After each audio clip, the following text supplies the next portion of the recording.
Hi, welcome to the solution of the problem situation, pollution of the environment caused by solid waste. My name is Rodrigo Villaseñor Carrizales, and in this video, I'm going to present to you the way it was solved the project of the Formation Unit MR2005 analysis of mechanisms. We live in a world where most of the things are made based on a product consumption cycle which pollutes the environment. In order to mitigate this problem, several international agreements have been made. Furthermore, industries have started to implement a circular economy model on the purpose of eliminating as much generation of waste.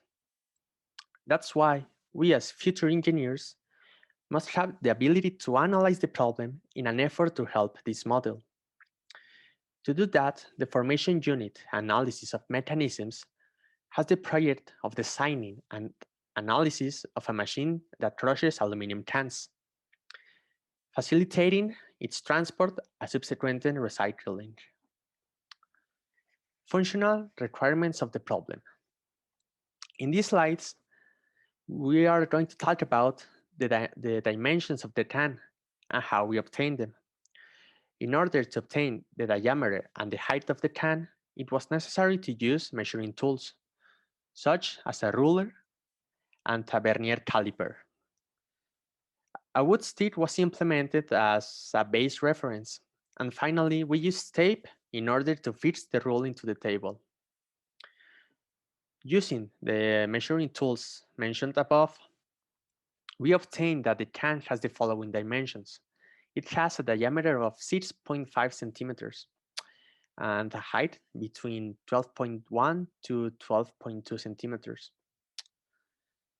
In addition, to calculate the force required to flat the can, we made a small experiment in which it was necessary to put books gradually over the can until this one gave up and broke.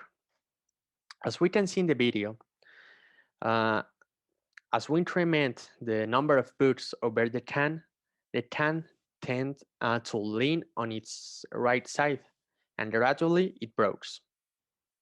Weighting the books used in this experiment and multiplying its mass by the gravity constant, we obtain that the force required to smash the can is approximately 294.3 newtons. Once we have talked about the problem to solve and its requirements, we proceed to explain the mechanism to design. The mechanism selected is a slider crank linkage composed by a crank and a piston.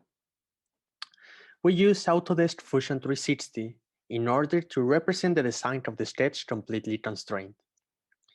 As we can see, we use an angular two-rule-driven constraint with the purpose to see the angle between the crank and the horizontal plane.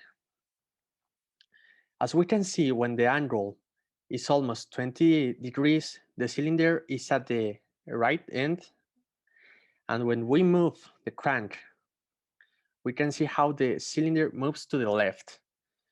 When the angle between the crank and the plane is almost minus 124.8 degrees, we can see that the cylinder or the piston is out of the slider in order to take out the smashed cans.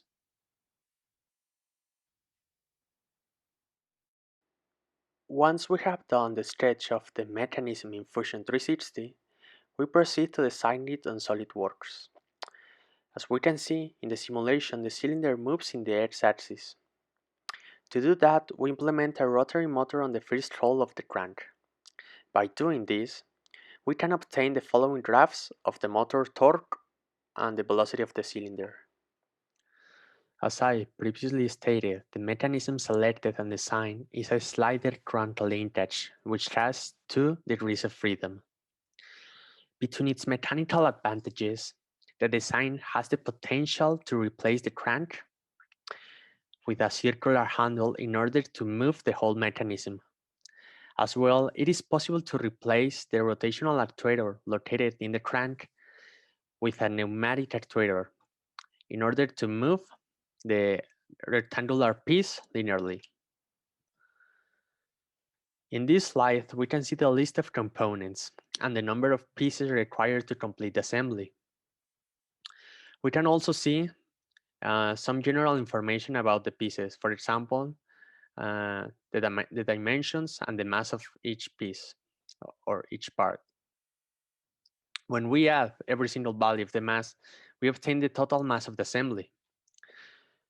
It is also important to mention that every part of the mechanisms has its own function. For example, the crank is the one that will have the rotational movement that will be transmitted linearly into the piston by the connecting rod. Finally, the rectangular face of the piston and the inner face of the slider will have the function to smash the cans.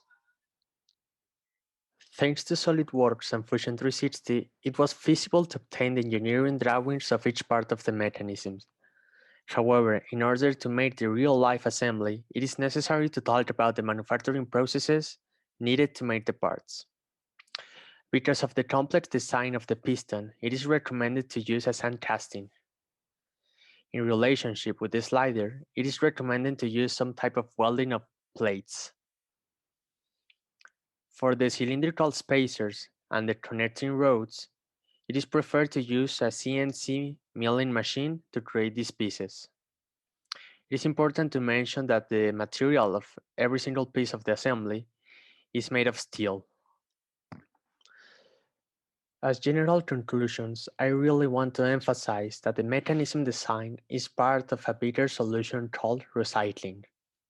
Also, I want to say that we, as future mechatronics engineering technologists, will have the tools and abilities to help the circular economy model, either creating solutions just like the mechanism, or even improving the processes of the industries in order to reduce the scrap generated.